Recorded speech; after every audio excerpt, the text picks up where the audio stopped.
Alors je reviens sur la notion d'empire. J'emploie le mot empire tout en sachant qu'il est parfois connoté de manière tout à fait particulière, mais je trouve qu'il est valable ce mot, à condition de lui donner des acceptions nouvelles. Si on prend par exemple Israël, c'est un empire. Un empire, c'est quelque chose, c'est une structure qui englobe une grande diversité. Et à plusieurs titres, Israël est un empire, quelle que soit sa taille. D'autant plus qu'il peut avoir enseignement rayonné sur la diaspora. Mais c'est un empire parce que les Juifs qui viennent en Israël viennent de plusieurs pays. Peut-être même plus de 20 pays différents. Et d'autre part, il y a évidemment la partie arabe qui est englobée. Donc, on ne peut pas gérer une structure impériale comme ça, comme on le ferait pour une structure nationale. Il n'y a pas que la question juive, mais même à l'intérieur de la question juive, il y a une très grande diversité. Comment fait-on pour gérer tout ça?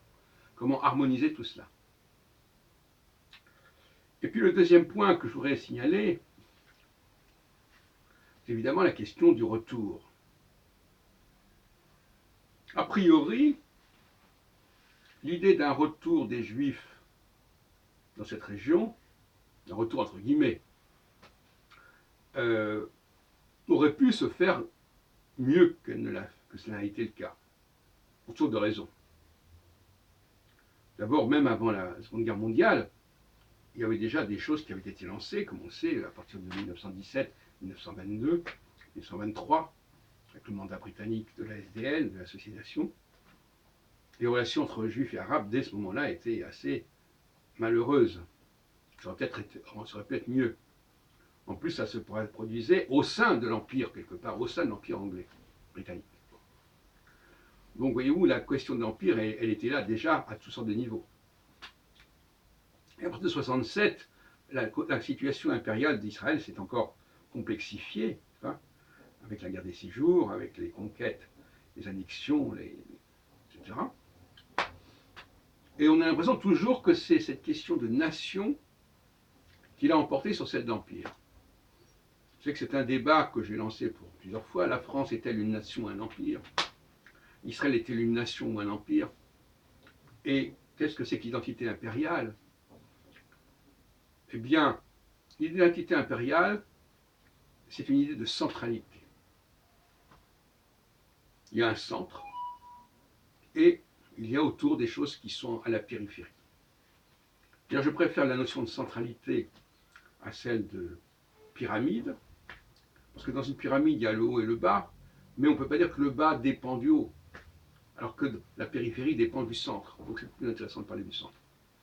Il faut un État central dans un empire qui puisse organiser la complexité des relations de toutes les entités, tous les groupes qui sont englobés dans cet empire, dont l'État central est la colonne vertébrale et le noyau.